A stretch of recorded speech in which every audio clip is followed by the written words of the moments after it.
Mr. Archer for his 5 minutes opening statement. Thank you, Madam Chair, and thank you to the Health Subcommittee and Oversight and Investigation Subcommittee for holding this hearing today.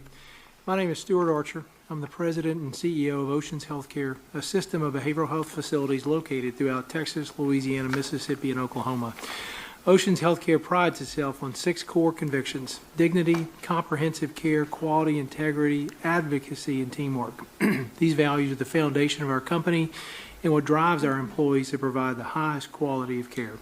Oceans Healthcare was founded in 2004 specifically to meet the behavioral health needs of the underserved, including our specialized programs for our nation's military and first responders. Headquartered in Plano, Texas, Oceans Healthcare has 33 locations, 23 hospitals, employs over 2,000 caregivers, and serves over 24,000 patients a year. Our centralized support model provides Oceans hospitals and care teams with the operational resources and expertise they need so they can focus on what they do best, providing high-quality, compassionate behavioral health to patients and families. Furthermore, this model has given us the ability to further expand into rural and underserved areas. In fact, Oceans often stands as the only behavioral health provider in the communities we serve, providing access to quality behavioral health to those who might not have it otherwise. At today's hearing, I look forward to discussing access to behavioral health resources in our nation's border states. Oceans Healthcare has 18 facilities throughout the state of Texas and is certainly no stranger to the struggles that care providers within Texas have been facing. Safety and compassion, we believe, are not mutually exclusive. Our hospitals have a duty to provide quality behavioral health care to our communities, but this has been challenging because the resources are so limited. Healthcare providers have a moral obligation to care for those in need, including those coming across our border, but this presents a challenge when we don't have sufficient staff, resources, or are treated in the way that behavioral health providers are treated many times. Oceans is experiencing the same challenges as other hospitals across the state of Texas. In particular, finding clinicians has been extremely challenging for some time, and this challenge has only been exacerbated by the COVID-19 pandemic and further escalated by the border crisis. To say it's challenging to incentivize behavioral health professionals to work in rural and underserved areas is an understatement. These behavioral health professionals know that when they choose a role in behavioral health, they often find that their pay is far greater in urban areas, and many times, instead of selecting the specialty of behavioral health altogether, these healthcare professionals can make significantly more by simply choosing a different healthcare specialty. Oceans Healthcare is working hard to provide care in areas that might not otherwise have access, yet we are facing challenges due to a lack of parity within reimbursement. Not only is there competition between various hospitals and specialty, but there's also competition within our border states, as hospitals must also compete with the federal government to staff border facilities. Furthermore, it's been my experience that our law enforcement and first responders have been particularly impacted by the mental health and substance abuse issues they're confronted with daily in their jobs. Instead of allowing our law enforcement to do what they do best, we have instead depended on them to also serve as healthcare providers and mental health specialists. We have to work on increasing partnerships with local law enforcement, and I'm proud to say that all of our hospitals partner with local law enforcement to work with their mental health deputies. Finally, taking a broader approach to understanding why our behavioral health resources are so scarce and finding ways in which to improve access, we must understand that many of our federal laws and policies surrounding behavioral health are antiquated. And while parity is a laudable goal, this crisis has made the inequities in behavioral health all more evident. For example, we must follow the precedent many states are setting by implementing innovation waivers and phasing out the Institutes for Mental Health Disease Exclusion to provide greater access to the populations needing inpatient behavioral health care. I'm honored to have this opportunity to testify in front of this committee and hope to offer an important voice, specifically those working to improve our nation's mental health. I'd also like to thank this committee for its work in passing the Restoring Hope for Mental Health and Wellbeing Act last Congress.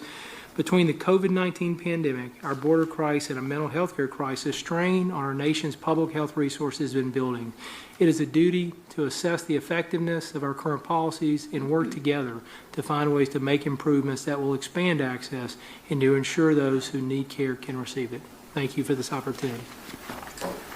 Thank you, and now recognize Ms. Garza for her 5 minutes for an opening statement. Thank you very much. Good evening. My name is Rochelle Garza, and I am the president of the Texas Civil Rights Project. I'm also a mother to a 10-month-old daughter, a fifth-generation Tejana, and a civil rights attorney from Brownsville, right here in the Rio Grande Valley. My goal in providing this testimony is twofold. First, to dispel misconceptions about two separate issues: the public health crisis related to fentanyl and the humanitarian crisis at the border. Second, I want to share how the current approach of heavy-handed policies that prioritize military force as the only solution have not and will not address either crisis. The families at our doorstep are seeking safety and refuge. They have fled persecution, war, famine, climate disasters, and other horrors. They are not the source of fentanyl entering this country. I know this is contrary to what you've been told. Our Governor, Greg Abbott, has done all he can to lay blame on vulnerable people, including women and children that are requesting asylum. The fentanyl crisis is a very real public health crisis, and it has claimed the lives of over 107,000 Americans last year and has been felt across our country. Lives are being lost, and we need evidence-based public health solutions to address the problem of opioid addiction. Unfortunately, our governor is wrong about how fentanyl enters the United States. The vast majority of fentanyl seized at the border is intercepted at either U.S. ports of entry or through U.S. mail, with most smugglers being U.S. citizens. The facts do not lie. The overwhelming majority of migrants who have crossed into the United States do not attempt to smuggle drugs in their crossing. Despite this, we have dedicated unprecedented amounts of money to prosecute migrants. We must call out the attempt to conflate fentanyl with migrants for what it is. It is a cheap political trick to use public health crisis as a justification to waste public resources on the same ineffective border policies that simply do not work and have harmed communities just like mine. Requesting asylum is a right guaranteed by U.S. law. Border communities have seen an unprecedented amount of people fleeing desperate situations in their home countries to seek asylum. The lack of humanitarian solutions to address this increased need has led to a humanitarian crisis. People are in desperate need of aid. People need shelter, food, medicine. These are all needs that cannot be met with a military response. In less than 2 years, Governor Abbott's Operation Lone Star, or OLS, has spent over $4.4 billion in Texas taxpayer dollars. As a result, border communities have been flooded with additional law enforcement, military-style weapons, and even right-wing nationalist militia groups, which has led to serious consequences for residents.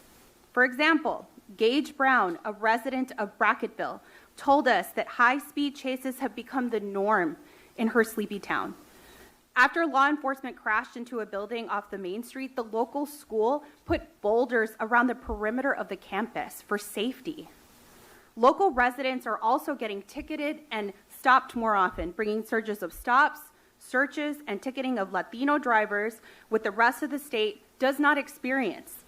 In Kinney County alone, the rate of ticketing has gone up by over 400%, which translates to roughly $2 million of additional fines. Then there are those who have been locked up under OLS, who have experienced mass violations of civil and due process rights. In extreme cases, we are aware of sexual and physical violence against those in overcrowded facilities. None of what I just described addressed either the humanitarian needs at the border or the fentanyl public health crisis. Aggressive enforcement policies along the border are harmful, ineffective, and will not end the mass migration. We must change course. What we're asking for is simple: accountability for the failed policies that have led us to this point, relief for the humanitarian needs at the border, and real solutions that are going to move us forward. We're at a point where for almost 2 years now, our governor has been operating an illegal state-based immigration enforcement scheme, contrary to Supreme Court precedent. And in response, we have submitted complaint after complaint with stacks of evidence to the Department of Justice to highlight OLS's illegality, including mass civil and human rights abuses. And unfortunately, Texas is expanding, not ending its efforts. Congress can and must hold Texas to account. Texans at the border have been left to muster a humanitarian response largely without government aid. Our friends and neighbors have fundraised for shelter, cooked warm meals, listened to those who've endured severe trauma, or provided legal orientation. These border-led relief efforts treat immigrants with dignity. They enhance public safety and they save lives. We need to turn toward real solutions that are going to move us forward. By focusing on strategies that advocates on the ground have been leading, we can find real, meaningful solutions that benefit all of us. And I'm happy to answer questions. Thank you. I thank the lady. And will now recognize Mr. Judd for his 5 minutes for an opening statement. Chairman Griffith, Chairwoman Rogers, distinguished members of this committee, I would like to thank you for inviting me to testify before you today in order to communicate how the executive actions taken by President Biden and his administration have directly resulted in an increase in illicit fentanyl coming across our southern border with Mexico and into our communities in all 50 states. Since he took office in January of 2021, the policies enacted by President Biden have directly resulted in the least secure border in my 25-year career. Due to the Biden administration's border and immigration policies, we have seen historically high numbers of people crossing the border illegally, forcing more than 50% of patrol resources to be dedicated to administrative duties, such as, but not limited to, processing, transport, hospital watch, and detention security. The dedication of such a high percentage of resources to duties other than actively patrolling the border allows cartels to create gaps in our coverage, facilitating the highest number of known gotaways in our history. In a short 2 years, there has been a minimum of 1.2 million gotaways. These gotaways are individuals doing everything in their power to avoid detection and apprehension. We do not know who they are. We do not know where they came from. We do not know what they're bringing across the border, and we do not know what their intentions are here in the United States. What we do know is that these individuals pose a significant threat to public safety, public health, and national security. Each and every day along the entirety of the southwest border, criminal cartels dictate when and where illegal border crossers enter our country.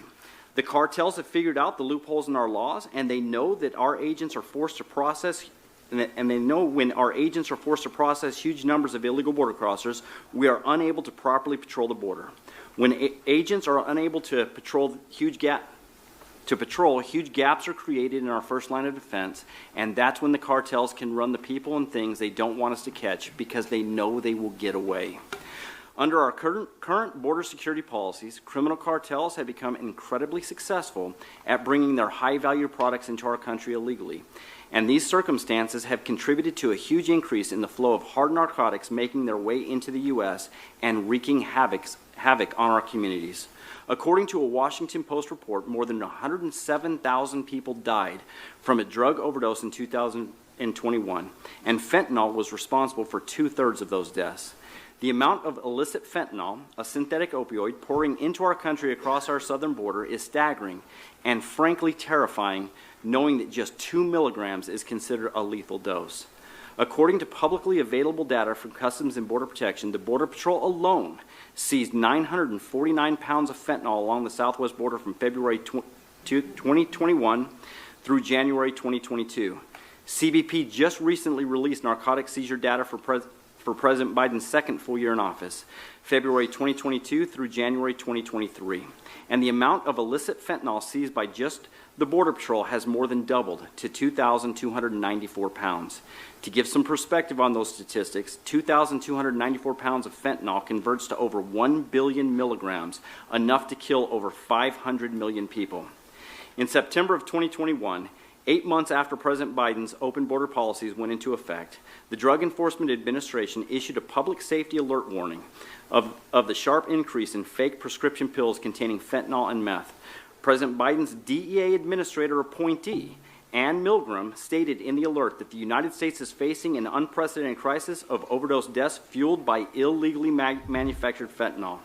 The alert goes on to state, the vast majority of counterfeit pills brought into the United States are produced in Mexico, and China is supplying chemicals for the manufacturing of fentanyl in Mexico. The DEA's Facts About Fentanyl webpage further states, illicit fentanyl, primarily manufactured in foreign clandestine labs and smuggled into the United States through Mexico, is being distributed across the country and sold on the illegal drug market. The reality is this. President Biden has made the securing of our border impossible. Instead, his policies have allowed criminal cartels to advertise their services throughout the world with the promise that illegal border crossers will be allowed to remain in the United States without fear of deportation. Until we end catch and release, which would allow our agents to actually do their jobs and patrol in the field, we will never come close to achieving a secure border. And without a secure border, illicit fentanyl will continue to flow into the U.S., devastating families in every single corner of our great nation. We are, in my opinion, the greatest nation in the world. We are the most compassionate nation in the world. On average, we take in more refugees and more legal immigration than any other country. This is compassion, and this is who we want to be. Unfortunately, we're not talking about legal immigration. We're discussing illegal immigration and how that fuels the fentanyl crisis here in the United States. I appreciate this time to testify, and I look forward to any of your questions. Thank you, sir. I thank the gentleman. I thank you all for your testimony. We will now move into the question and answer portion of the hearing. I will begin the questioning and recognize myself for 5 minutes. Mr. Judd, fentanyl and fentanyl analogs are produced using precursor chemicals, and most of these precursors come from China, as you just testified, that are shipped to Mexican cartels who then produce fentanyl and its analogs. Do the cartels in Mexico have the capability to produce these precursors themselves? They do, but it's much cheaper to get them through China. The cartels are all about generating a profit, and they're going to do the things that are cheapest in the manner that's the most cheapest. The problem is once China has its hooks into anything that's illegal, they will stay, and that's scary. All right. To your knowledge, are other countries supplying precursors for fentanyl? No, or its China. analogs? No, only China. Only China. Now, isn't it also accurate to say that before we did the temporary scheduling of the analogs, that they were looking at, the cartels were looking at ways to change the formula so that it wouldn't be illegal to cross the border or even to distribute in the United States? Yes, so what they were looking at is they were looking at how could they mask the fentanyl, because again, if we have drug dogs, they can detect the precursors, and if you can mask that, then it becomes a lot easier to get the products across the border. And haven't we seen since the temporary scheduling of fentanyl analogs, haven't we seen that they've just stuck with the basic fentanyl instead of trying to come up with cute ways to get around it? And I shouldn't say cute because it's a poison. I couldn't help but think of that when we heard testimony earlier about Devin, that he thought he was getting a Percocet. Yes. That's not an overdose, as Mr. Carter often points out to us. That is a poisoning. All right. Let's talk about the ports of entry. One of the things that we heard today in some discussions down on the border was that it is true more fentanyl and other drugs are captured at the ports of entry, but that what's happening is that the cartels are using the migrants that they're bringing across, the illegal aliens or immigrants that they're bringing across the border, to distract the border patrol. Yes. So that if you've got 100 people over here or 50 people over there, then that creates gaps where we don't have walls and where we don't have border patrol agents, that they can then run whatever in through that area. I'm not aware of any intel report that says 97% of the drugs that cross into the United States come through ports of entry. It stands to reason that more seizures are going to take place at ports of entry. Those are secure locations. CBP can schedule how many vehicles are going to come through a port of entry at any given time. And with the resources, you can go through more of those vehicles. So again, at a secure location, it stands to reason that you're going to seize more drugs. Between the ports of entry, if people are able to evade apprehension, we have no idea what they're bringing in. What we do know, however, is that we are constantly seizing backpacks filled with fentanyl. In fact, it is my understanding that today in Yuma, Arizona, a person that crossed the border illegally had a backpack that contained 90 pounds of illegal drugs, including fentanyl. 2 nights ago, a Border Patrol canine handler apprehended smugglers coming between the ports of entry that was carrying fentanyl, meth, and cocaine. This happens on a regular basis, but if we can't detect it or apprehend it, how do we know where it came across? We also know that in 2021, the ports of entry were largely shut down except to essential traffic. And during that time, they had a lot more resources to go through all vehicles, yet seizures dropped exponentially, but the amount of drugs on the streets were more than any police agency had ever seen before. It did not just magically appear on the streets. It comes between the ports of entry just like it does at the ports of entry. And isn't it also true that that even if they're American citizens who are transporting these goods, they're working for the Mexican cartels? Yeah, I have yet to apprehend somebody transporting drugs into the United States that was a United States citizen. Every single person that I have seen apprehended between the ports of entry have been persons that entered the country illegally and are not United States citizens. All right, Sheriff Martinez, you testified about transnational criminal organizations being able to continue to recruit migrants to come up here and overwhelm the Border Patrol resources while they run narcotics and criminals around the back. Are we getting any help from our friends in the Mexican government to try to put a stop to this? No, sir, that's the major problem we're having, getting the Mexican government to step up their enforcement actions on their end. All right, I appreciate that. Thank you all for being here this evening, and I look forward to hearing the rest of your answers. I now yield back and recognize Mr.